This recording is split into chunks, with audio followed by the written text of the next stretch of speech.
नमस्कार दोस्तों, रविराज जाधव नाम है हमारा और आप देख रहे हो न्यूज लेटर। तो पहला मुद्दा है महाराष्ट्र के मुख्यमंत्री एकनाथ शिंदे क्यों निराश है, क्यों खफा है, वो अपने गांव क्यों चले गए हैं।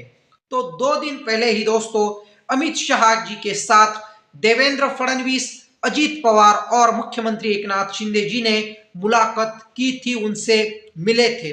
तो ये इस चर्चा के दौरान ऐसा दिखा दोस्तों कि कहीं ना कहीं एकनाथ शिंदे रूठे हुए थे। उन्होंने सीएम पद से भी अपना नाम वापस ले लिया था। उन्होंने प्रेस कॉन्फ्रेंस की थी और उन्होंने कहा था कि एनडीए की लीडरशिप जो है वो नरेंद्र मोदी और अमित शाह जी के पास है, तो वही तय करेंगे कि महाराष्ट्र का अगला मुख्यमंत्री कौन होगा। उन्होंने जो भी तय किया उससे मैं राजी रहूंगा और उनके हर एक निर्णय से मेरी सहमति रहेगी। कोई भी उलझन सरकार बनाने में मेरी तरफ से नहीं आएगी। ये एकनाथ शिंदे जी ने प्रेस कॉन्फ्रेंस कर कर खुले तौर पे कहा था। और इसके बाद चंद्रशेखर बावनकुळे जो भारतीय जनता पार्टी के महाराष्ट्र के अध्यक्ष है दोस्तों, उन्होंने भी प्रेस कॉन्फ्रेंस की थी। उन्होंने कहा था कि एकनाथ शिंदे जो है वो लड़ने वाले नेता है, वो रोने वाले नेता नहीं है। उन्होंने अपने नेतृत्व को सिद्ध किया है और महाराष्ट्र में अच्छा काम किया है। उसके तुरंत बाद ही मीडिया से बात करते हुए डिप्टी चीफ मिनिस्टर और महाराष्ट्र में भारतीय जनता पार्टी के सबसे बड़े नेता देवेंद्र फडणवीस जी ने कहा था कि एकनाथ शिंदे जी ने अपना रुख साफ कर दिया है, हमारा मन मिलाव होगा, वो बड़े दिल के नेता है। तो इस प्रकार से भारतीय जनता पार्टी वर्सेस एकनाथ शिंदे जी के बीच भले ही अच्छी अच्छी बातें मीडिया के सामने होती हो, लेकिन अंदर से कुछ और ही खिचड़ी पक रही है दोस्तों। अब उसके साथ ही अजीत पवार और देवेंद्र फडणवीस जो है वो दिल्ली में एक साथ बैठकर उन्होंने मुलाकात की, चर्चा की एक दूसरे के साथ। उसके बाद ही अमित शाह, एकनाथ शिंदे, अजीत पवार और देवेंद्र फडणवीस जी की मीटिंग हुई थी दोस्तों। तो कहीं ना कहीं अजीत पवार और देवेंद्र फडणवीस मिलकर एकनाथ शिंदे जी को बैकफुट पर ढकेल रहे हैं, क्या ऐसा लग रहा है। अब जो शिवसेना के विधायक है संजय शिरसाट, उन्होंने कहा है कि जब जब एकनाथ शिंदे अपने गांव चले जाते हैं तो वो कुछ बड़ा सोचते हैं, बड़ा डिसीजन वो ले सकते हैं। तो इसी प्रकार से महाराष्ट्र की जो पॉलिटिक्स है दोस्तों, उसमें क्या चल रहा है, स्पष्ट तौर पर आपको मैंडेट दिया है और उसके बावजूद भी आप सरकार बनाने में देरी लगा रहे हो। अब एकनाथ शिंदे जी जो थे वो पहले रूठ गए थे, उन्हें मुख्यमंत्री पद नहीं मिल रहा था। उसके बाद ऐसा बताया जाता है कि उन्होंने मोदी जी से और अमित शाह जी से बात की और अपने निराशा को दूर किया। लेकिन उसके बाद ऐसा बताया जा रहा है कि एकनाथ शिंदे जी ने मांग रखी थी कि उन्हें डिप्टी चीफ मिनिस्टर के साथ साथ होम मिनिस्ट्री भी चाहिए, तभी जाकर वो महाराष्ट्र गवर्नमेंट में शामिल होंगे। यदि उन्हें डिप्टी चीफ मिनिस्टर या होम मिनिस्ट्री नहीं दी जाती है तो वो सरकार के बाहर ही रहेंगे।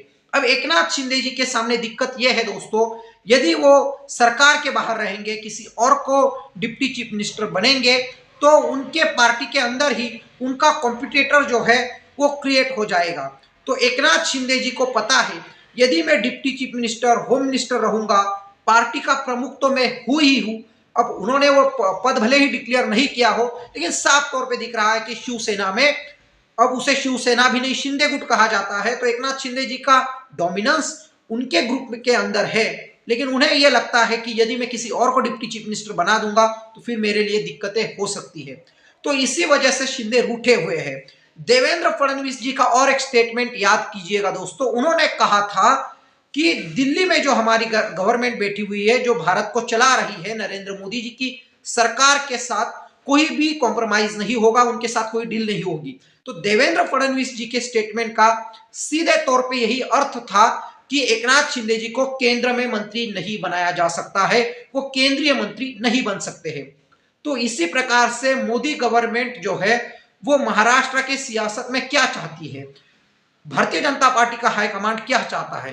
तो भारतीय जनता पार्टी का एक रवैया रहा है दोस्तों, और अपोजिशन भी उसे समझ चुका है कि वो यूज करते हैं किसी भी जो सहयोगी है उनका यूज करके, इस्तेमाल करके, यूज एंड थ्रो वाली पॉलिसी, जिस प्रकार से संजय राउत ने कहा है, उस प्रकार की पॉलिसी भारतीय जनता पार्टी की हमेशा रही है।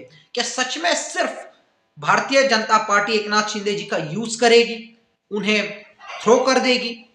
तो देखिए, साफ तौर पे अभी की बात की जाए तो भारतीय जनता पार्टी को जरूरत नहीं है एक नाथ शिंदे जी की। भारतीय जनता पार्टी को 132 सीटें मिल चुकी है।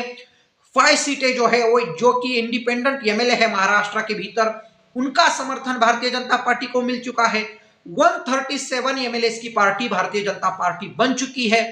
बहुमत से 7-8 नंबर वो माइनस है, लेकिन उसके साथ ही जो अजीत पवार जी है, जिनके 41 विधायक है, एमएलए है, वो साफ तौर पर भारतीय जनता पार्टी का साथ निभाते हुए हमें नजर आ रहे हैं। इसलिए एकनाथ शिंदे जी कितने भी रूट क्यों ना गए, उनकी जरूरत भारतीय जनता पार्टी को इस वक्त तो नहीं है दोस्तों।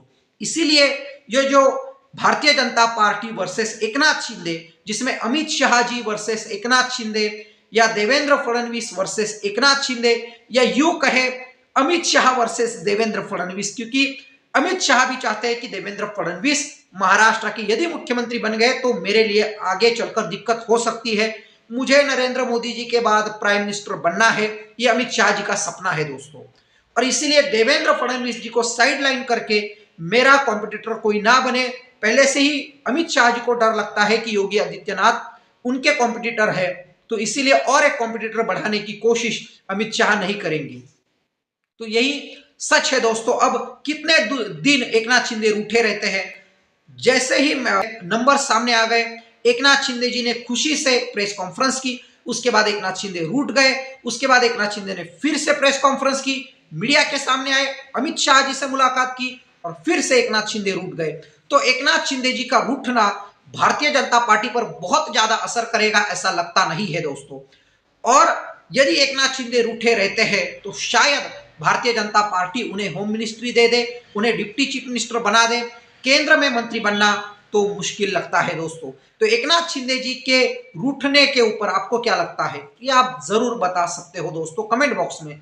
तो महाराष्ट्र के वर्तमान सियासत के बारे में आपको क्या लगता है, कमेंट बॉक्स में हमें जरूर बताइएगा और देखते रहिएगा न्यूज़लेटर आपके इस पसंदीदा चैनल को।